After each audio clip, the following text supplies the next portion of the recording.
किसी साधु के कुटिया के सामने एक तालाब था और जब उस योगी के मरने का समय आया तो उसने एक दृश्य देखा। एक बगुला एक मछली को पकड़ रहा है और उस गुरुजी ने उस मछली की रक्षा हेतु उस बगुले को उड़ा दिया और इधर उसकी मृत्यु हो गई। कथा शास्त्रों की है और कथा में है कि मरने के बाद गुरुजी सीधा नरक गए। उनका जो शिष्य था उसके स्वप्न में गुरु आए और कहने लगे, मैंने बगुले को उड़ा दिया, तुम ध्यान रखना, तुम बचना।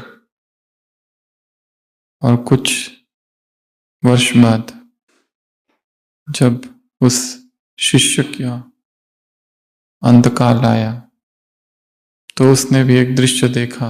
एक बगुला मछली को पकड़ रहा है।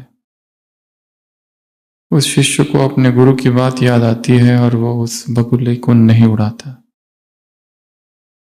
शिष्य का जो अभी गुरु जी है का शरीर छूटता है और वो भी सीधा नरक जाता है।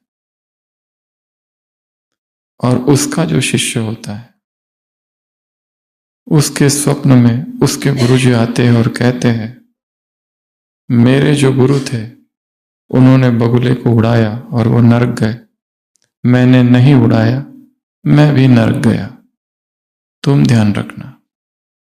और कुछ समय के बाद अब ये जो शिष्य है इसके भी मरने का समय आता है और संयोगवश फिर एक बगुला एक मछली को पकड़ रहा है। तो उसने क्या किया होगा?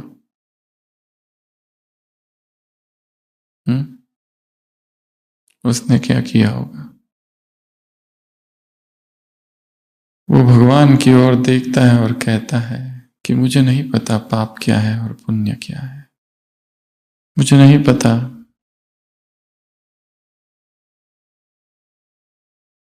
नरक क्या है और स्वर्ग क्या है।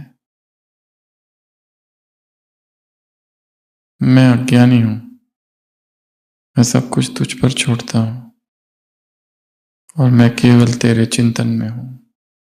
और इसी भाव दशा में वो शरीर छोड़ता है और सीधा प्रभु के धाम जाता है।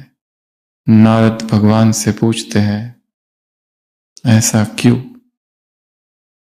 जो पहला था उसने बगुले को उड़ाया, वो नरक गया। जो दूसरा था उसने नहीं उड़ाया, वो भी नरक गया।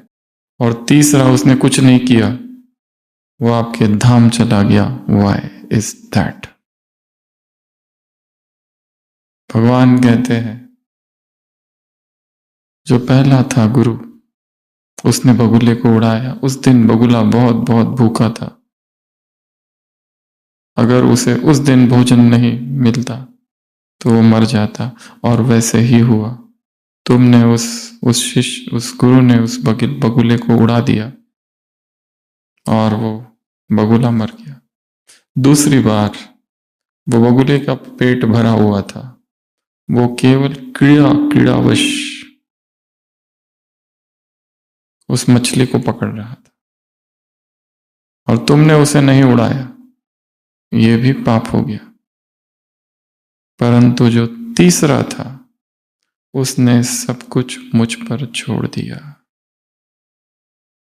पाप पुण्य ये इस संसार की परिभाषाएं है, परंतु जो अनन्य भाव से मुझ में स्थित रहता है, मन मना भव मध्याजी भक्तो माम नमस्कुरु, जो मेरे स्मरण में रहता है वो मेरे धाम को प्राप्त होता है, इसमें कोई संशय नहीं।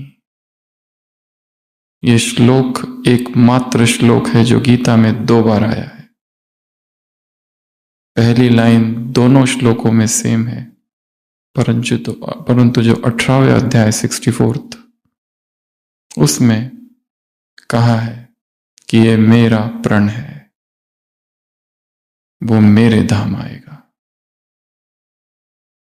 तो जो उसके चिंतन में रहता है, इस संसार में जो कुछ होता रहे, पाप पुण्य, वो उसके प्रभाव से निर्लिप्त रहता है।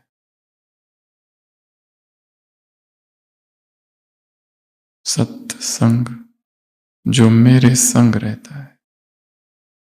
आज सुबह की अव्यक्त वाणी, combined company companion, combined company companion. मेरे संग में जो रंगा है ज्ञान का गुलाल, गुण शक्तियों के रंग में, जो मुझ में स्थित है, जो लव है और लवलीन है,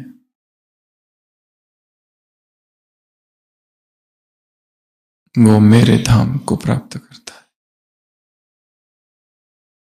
तो आज सुबह की अव्यक्त वाणी क्या कहा बाबा ने, पहले आप बताएंगे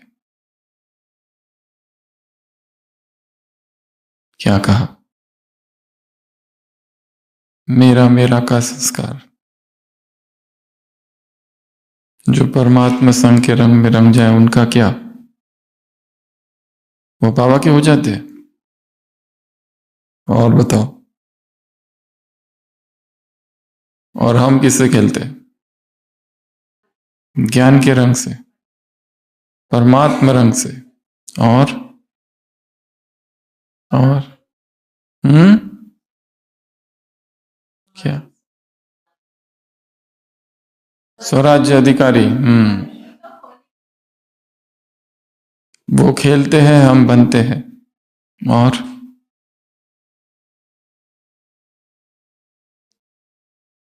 हम उसके दिल में और वो हमारे दिल में। उसको सबसे अच्छा रहने का स्थान कौन सा है? जो उसका पसंदीदा है, हमारा दिल तख्त। और क्या कहा? संग वाला छोड़ के बताओ कुछ। हमने कहा मेरा बाबा और उसने कहा मेरे बच्चे।